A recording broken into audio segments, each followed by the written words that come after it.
Beyond Belief, Fact or Fiction. Hosted by Jonathan Frakes. Tonight, your challenge is to separate what is true from what is false. 5 stories, some real, some fake. Can you judge which are fact and which are fiction?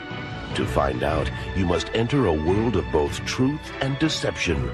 A world that is beyond belief.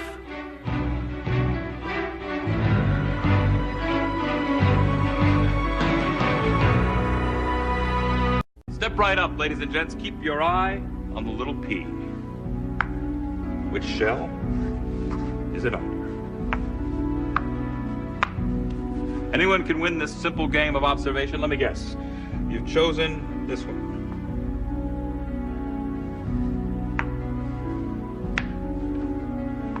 Too bad. Care to play double or nothing? Fast Eddie Gleckin grew up running games like this, and he loves what he does. Not for the excitement or the thrill of the gamble. No, Fast Eddie loves to cheat people out of their money. He's a cold, calculating, unfeeling human being. And where those qualities will lead him is about to be revealed.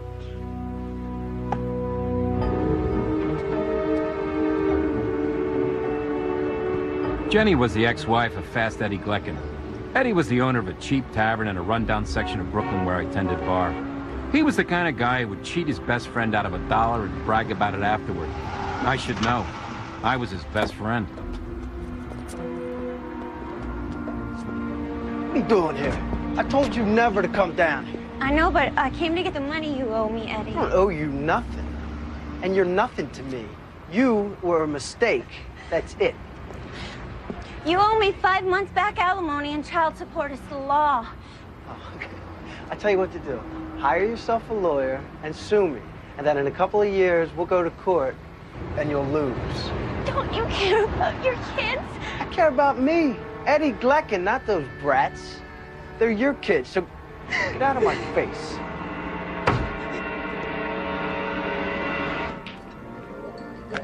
Follow the lady. Ah. Oh! Sorry, man, you lose. Want to go again? No, thanks. I'm all tapped out. Come on. No. Somebody here can play me, huh? I can't win all the time. I'm in for 100. Baby. Where did you come from? I've never seen you in here before. You want to play the game or not? Sure, I'll play the game.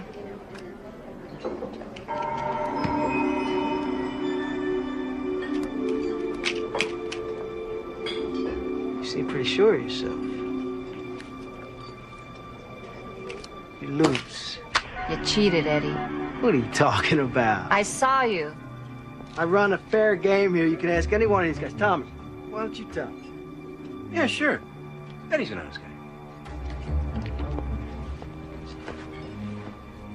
Want to go again? I'll be back. And then we'll play by my rules. Hey. What are your rules? You'll see.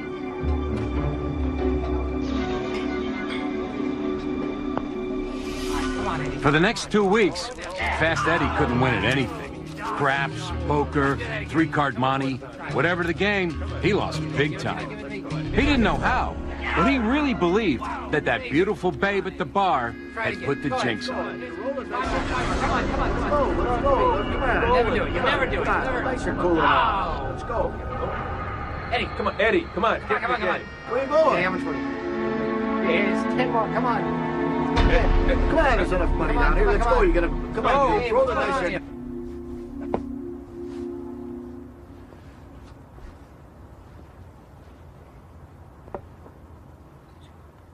Hey, Eddie, you gotta snap out of this. Look, it's just a string of bad luck. Happens to everybody. Hey, boss. High card wins for $1, huh?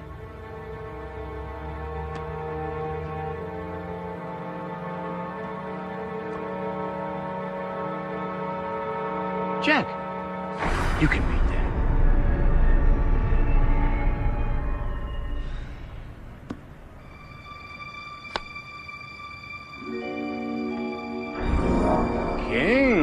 Hey, you won! My man, he's back! Yeah, back! Eddie's luck returned. It was just like before when he couldn't lose. No one could beat him, and there was no sign of that good-looking chick anywhere.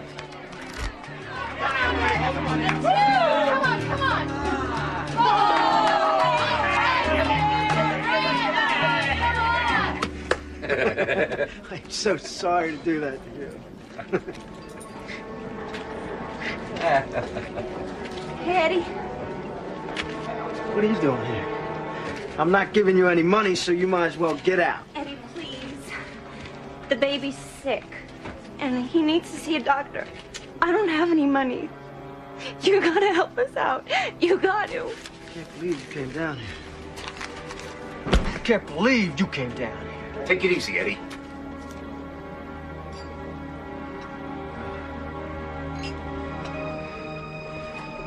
You're embarrassing me in front of my customers. Now, if you don't get out of here right now, I'm gonna call a cop. And you know they're all buddies of mine. How would you like for the kids to come visit you in jail? Huh? Is that something you'd like?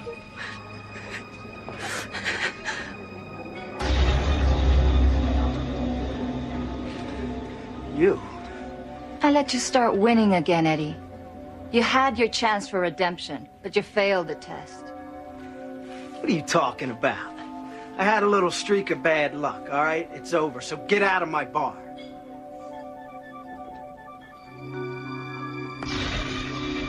Here's $100,000. I'll risk it all against your tavern. What's the game? You flip. Heads I win, tails you lose. What are you doing, Eddie? Shut up. Heads I win, tails you lose. Heads I win, tails you lose. Heads I win, tails you lose. Heads I win, tails you lose. Heads I win, tails you lose. Heads I win.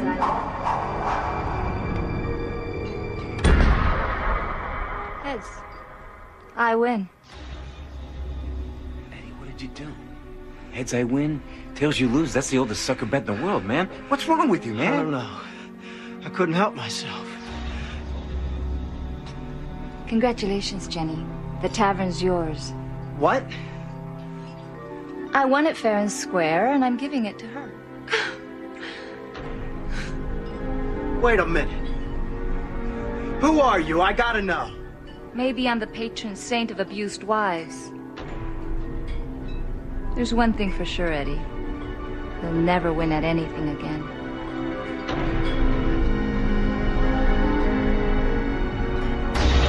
Fast Eddie Glecken only lived another 2 weeks. He threw himself off the Brooklyn Bridge.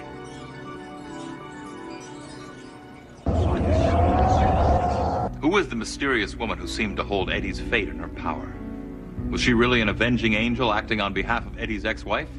Or was she a clever manipulator able to trick Eddie into believing he could never win again? And what about that last bet? Every gambler knows that heads I win, tails you lose is an impossible wager. How could Eddie have possibly accepted? Was he under some spell? Or by that time was his spirit totally broken? Are you prepared to make an informed decision about whether this story is true or false? Or are you just going to flip a coin?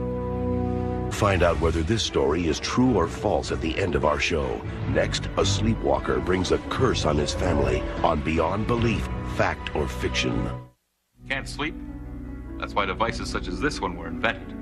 With the push of a button, our ears can be transported to the soothing wash of the ocean's waves against the shore, or the tranquil sounds of the nighttime forest. Leon T. Woodward never gets a good night's sleep anymore. But Leon doesn't merely toss and turn in his sleep. He walks. And his sleepwalking is becoming increasingly frightening and destructive. And as for his wife, well, let's say Leon's sleep disorder is starting to push her buttons.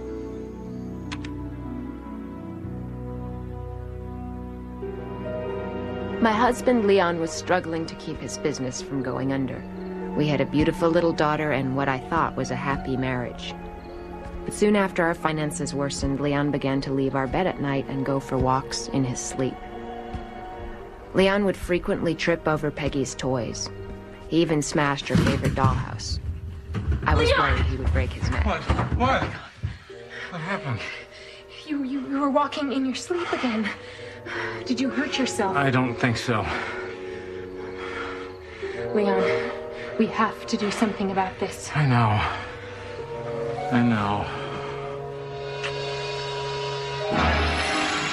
Of all the problems his sleepwalking caused, Leon felt most guilty about damaging our daughter's dollhouse. She loved that thing so much, she spent hours painting and repairing it with Leon.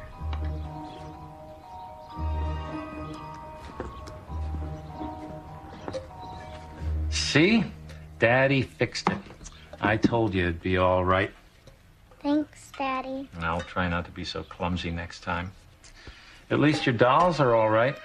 That's the most important thing. They all love you, you know. I love them too. I didn't know what to make of the expression on Leon's face at that moment, but I've never forgotten it.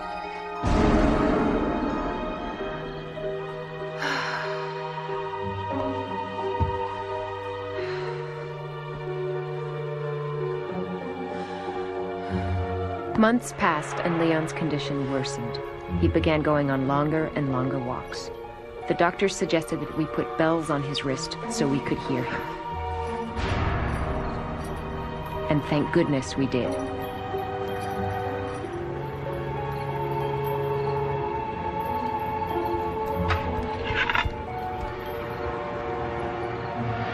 I couldn't take it anymore. I even suggested a psychic healer named Madame Tula.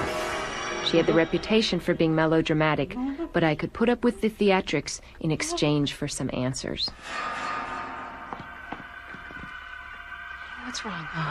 What is it?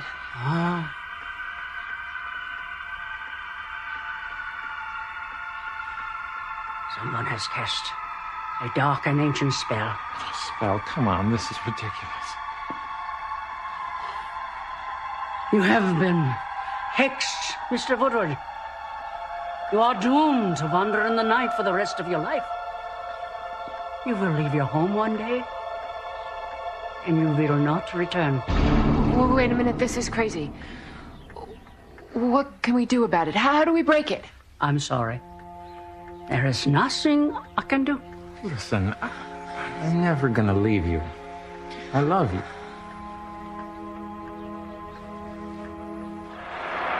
For the next week, I hardly slept at all.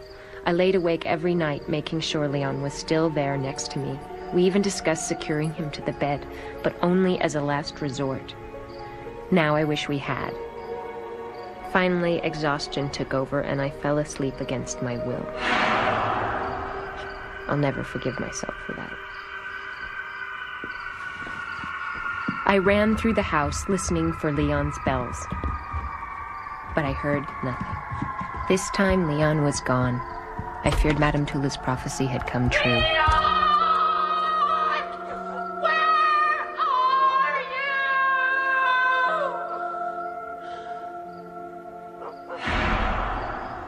you? I can't think of anything else. Well, I did tell you that he was wearing his striped pajamas, didn't I? I'm sorry, but I have to ask this. Is there any reason why he might leave you? Marital problems, maybe? No, we have a perfect marriage. It was the sleepwalking, I am sure of it. Well, I'll file a missing persons report and we'll keep an eye on the hospitals. If anything comes up, I'll let you know right away. You will find him, won't you? Let's hope he just comes home.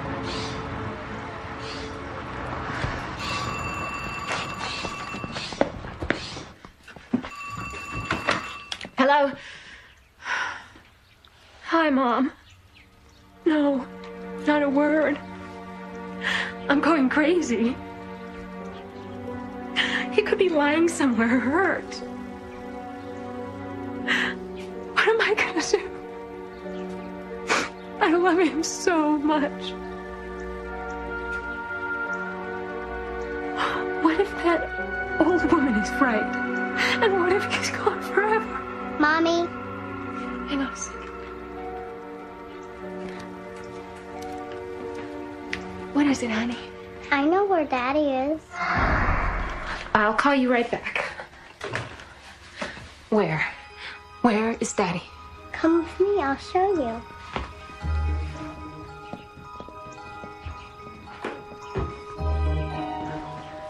Sweetheart, you're really worried about Daddy, aren't you? Daddy said he'd never leave me. We'll be back. And we have to believe that. But he's here, in my dollhouse. Look. There, in Peggy's precious dollhouse, was a doll I had never noticed before.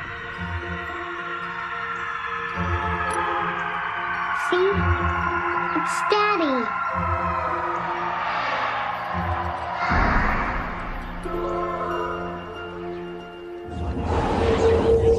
What's the reality here? Was there really some supernatural force that caused the disappearance of Leon Woodward? Or was it all a scheme to skip out of an ominous financial situation? What about the doll that looked so much like Leon? Was it always there and not noticed until that day? Or was it something Leon had made to leave behind as a comfort to his daughter? Or was it some strange curse that trapped the restless spirit of Leon Woodward inside the walls of the child's dollhouse? Are you ready to decide if this tale of the strange somnambulist is real? Would you like to sleep on it? Next, you'll find out which of our stories are fact and which are fiction when Beyond Belief returns. Now let's look back at tonight's stories and find out which ones were inspired by actual events and which ones are totally false. How about the story of the gambler whose luck was changed by a woman with mysterious power? Fact or fiction? What's the game? You flip. Heads I win, tails you lose. You thought this story was based on a real-life occurrence. You're right.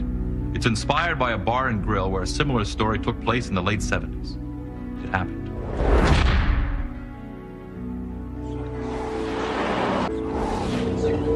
And now let's have one more look at the sleepwalker who walked out of his family's life. Daddy said he'd never leave me. We'll be back. And we have to believe that. But he's here, in my dollhouse. Look. Did a similar story to this one actually take place? Yes, it did, in Florida. In fact, when author Robert Tralins investigated the story, he was shown the doll that was the tiny replica of the father. It's fact.